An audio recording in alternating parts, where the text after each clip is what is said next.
Cold camp. I'm going to keep this as short as I can. The Garmin is at 14%, and the cold is doing things to the screen, and I do not know how much longer I have. So I'm going to type fast and not go back and fix anything. If it reads strange in places, that's why. I haven't slept in close to 30 hours, and my hands are not cooperating with my brain. My name is Ray Halloran. I am 56 years old. I live in Spokane, Washington, with my wife Linda and a yellow lab named Pete.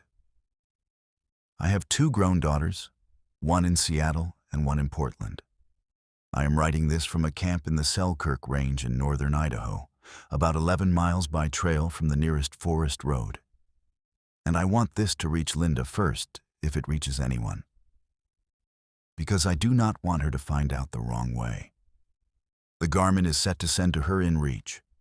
If it sends, the signal is not great here and the battery is what it is. Mike Pendleton is my hunting partner. He has been my hunting partner for 31 years. We met at a community college in 1992.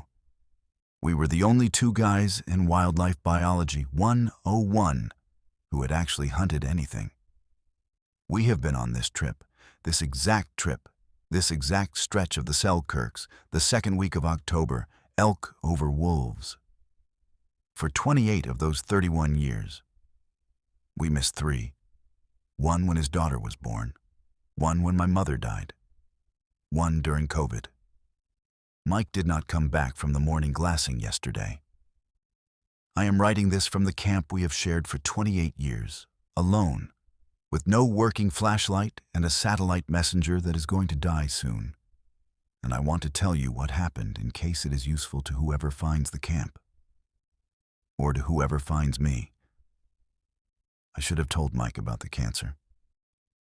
I want to start with that, because it is what I have been thinking about for the last 12 hours, and it is what I will be thinking about when this is over. I was diagnosed in July. Pancreatic, stage 2. The oncologist gave me a 40% chance of being here in 5 years if I started treatment immediately. I did not start treatment immediately. I told the oncologist I would think about it. I told Linda. I told my daughters. I did not tell Mike. I was going to tell him on the last night.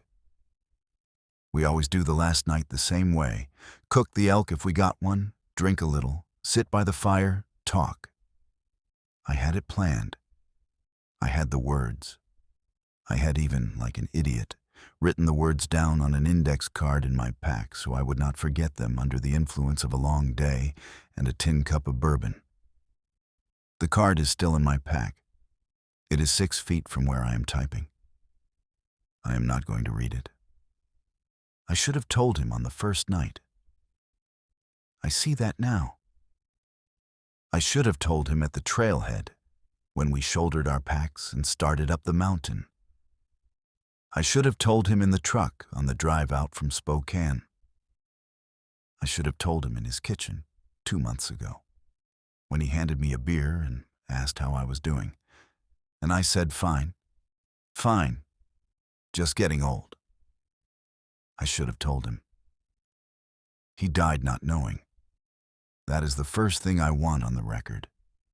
He was my best friend for 31 years, and he died not knowing the most important thing happening in my life. And the reason I did not tell him was that I was afraid of how he would look at me when I said it. I was afraid he would treat me like a sick man. I was afraid the trip would become about me. I was afraid I would cry, and Mike would cry, and we would not get to have the trip the way we had always had it. And so now Mike is dead, and the trip became about me anyway. And I am crying, and there is nobody here to cry with.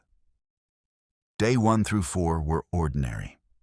I want to make that clear so you understand that nothing was wrong.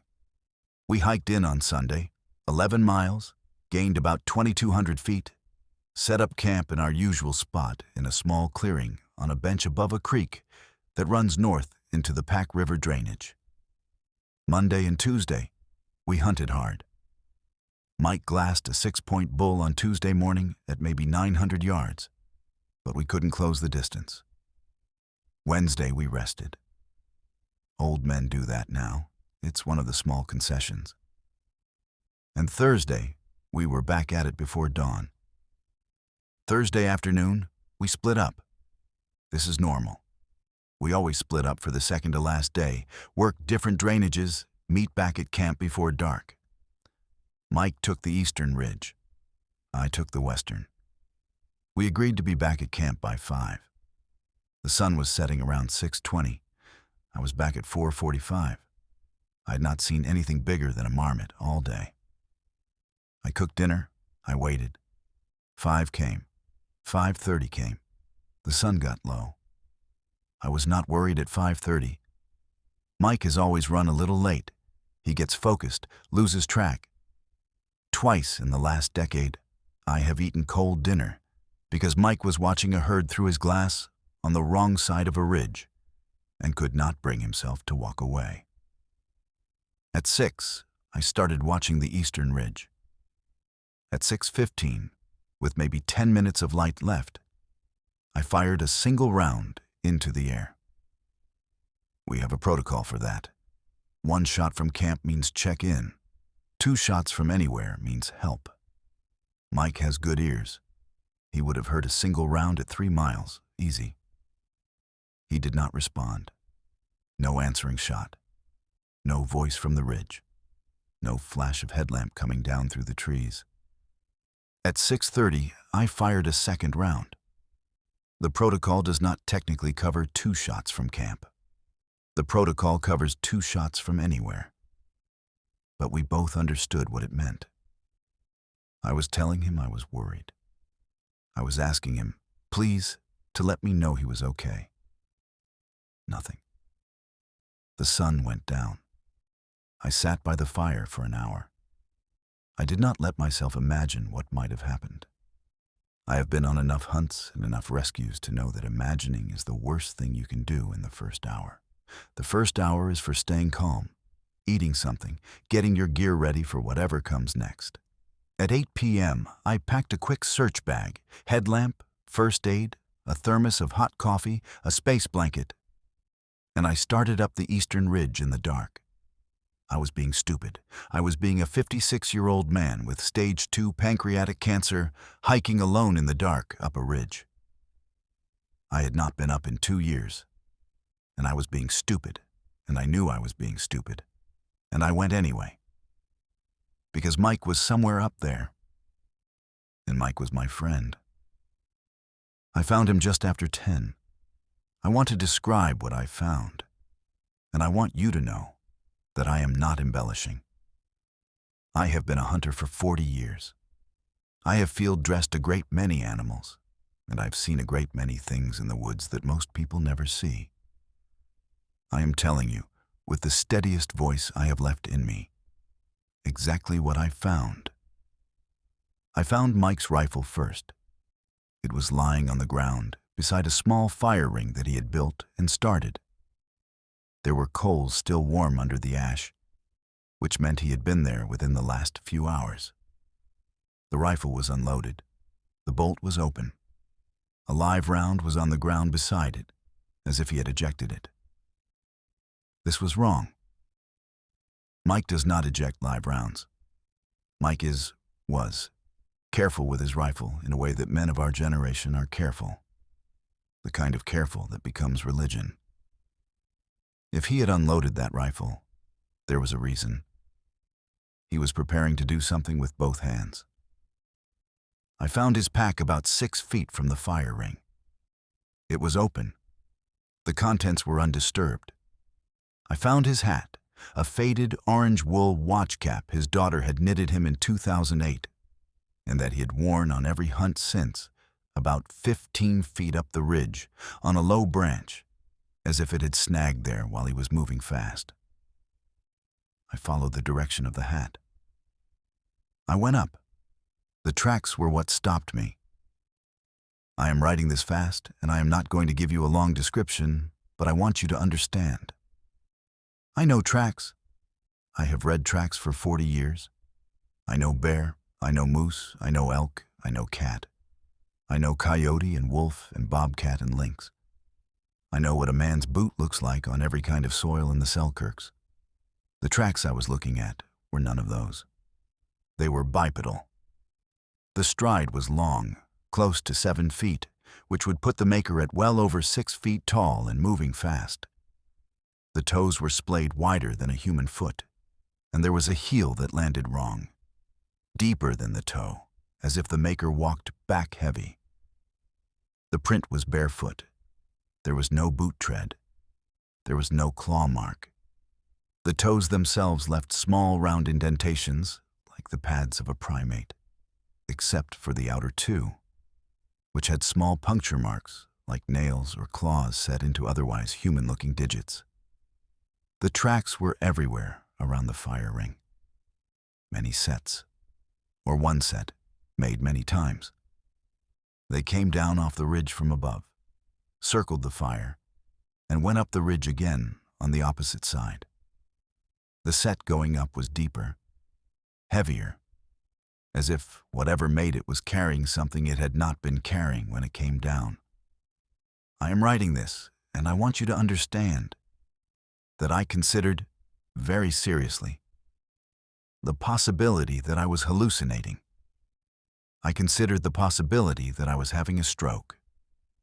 I considered the possibility that the cancer was in my brain now, and I was seeing things. I considered all of these possibilities while I was crouched over the tracks with my headlamp, and I rejected all of them because the tracks were consistent. They had pattern and physics.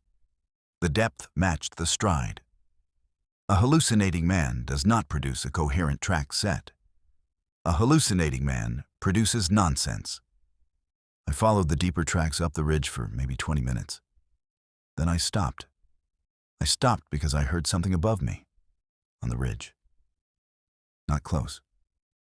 Maybe 100 yards up, in the dark. It was not a sound an animal makes. It was not a sound a man makes either. It was somewhere between the two.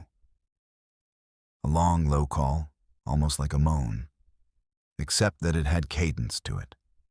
It rose and fell in a pattern I recognized, but could not place. It went on for maybe 15 seconds. Then it stopped. Then, after a pause of maybe 10 seconds, it started again, in exactly the same pattern, except that this time I recognized the cadence. It was the cadence of speech, not a language I knew, but the rhythm of someone saying something in sentences, with pauses where the breath would go.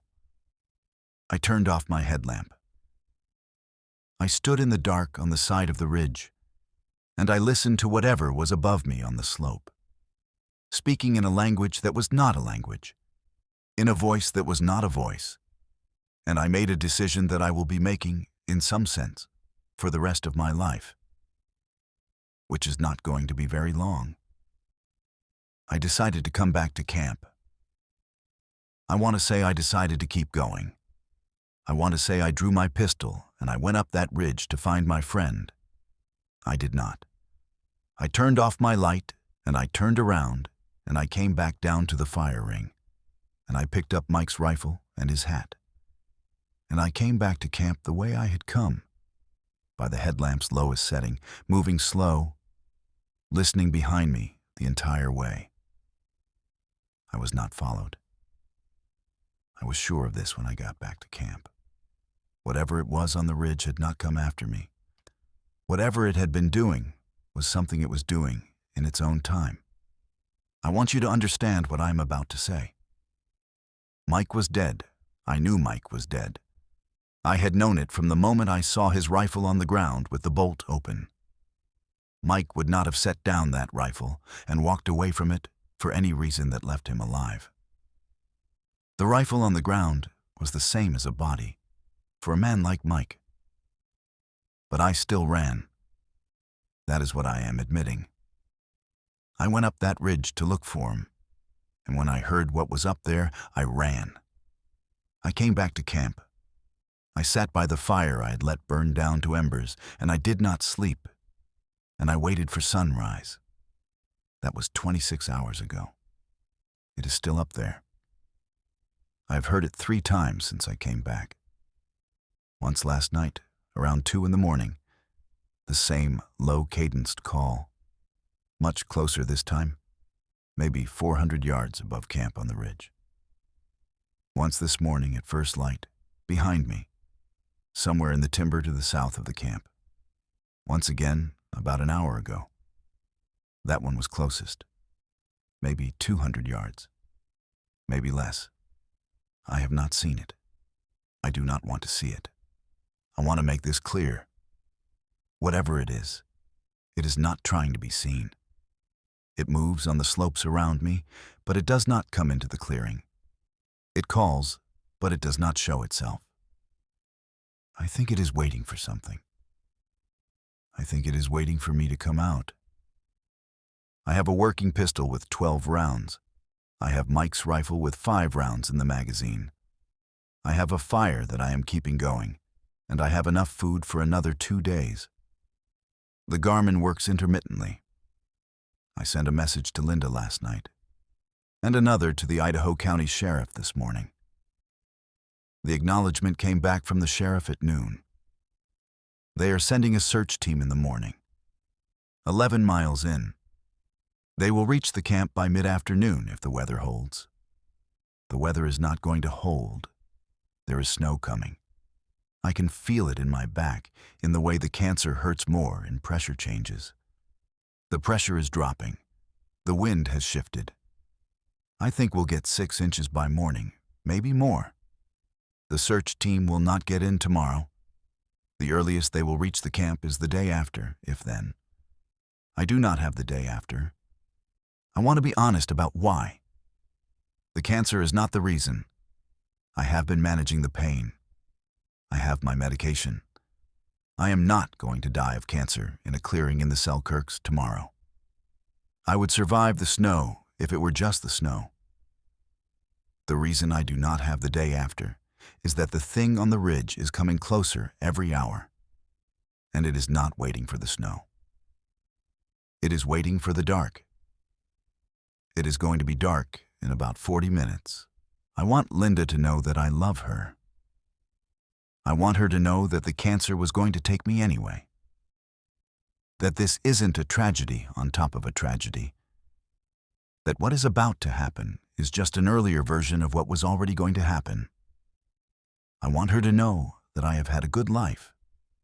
I want her to know that I am sorry. I did not tell her how scared I was when I got the diagnosis.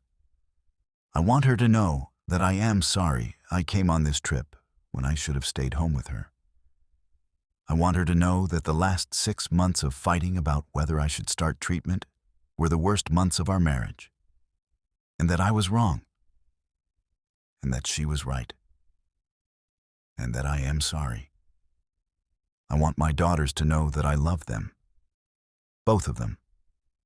I want Em to know that I am proud of her for the work she is doing, and that the fact that I have not said so often enough is my failure and not hers. I want Sarah to know that I think about her every day, and that I am sorry for what happened in 2019, and that I forgave her a long time ago and just did not know how to say it. I want Mike's wife, if anyone reads this to her, to know that Mike died doing the thing he loved with the man he loved most outside of his own family, and that whatever happened on that ridge happened fast, and that he did not call out, and that I hope, that he did not have time to be afraid. I do not know if any of that is true, but I want her to have it. The Garmin is at 6%. The light is gone. I have been hearing the call from the ridge every few minutes for the last hour, and the last call was close enough that I could hear the breath at the start of it. I am going to put the Garmin in a Ziploc bag and bury it under the rocks of the fire ring before the cold kills the battery. The fire ring is the first place a search team will look. They will find this. They will find me, or what is left of me, but more importantly, they will find this, and they will know. I am going to stop typing now and do that. Then I am going to sit by the fire with Mike's rifle and my pistol and the last of the bourbon. And I am going to wait for whatever is coming. And I am going to try, when it comes, to be a man Mike would have been proud to hunt with for 31 years. I love you, Linda. I love you, girls. I am sorry I did not tell. This has been a story from the other side of now. If you enjoyed this story, like, comment, and subscribe.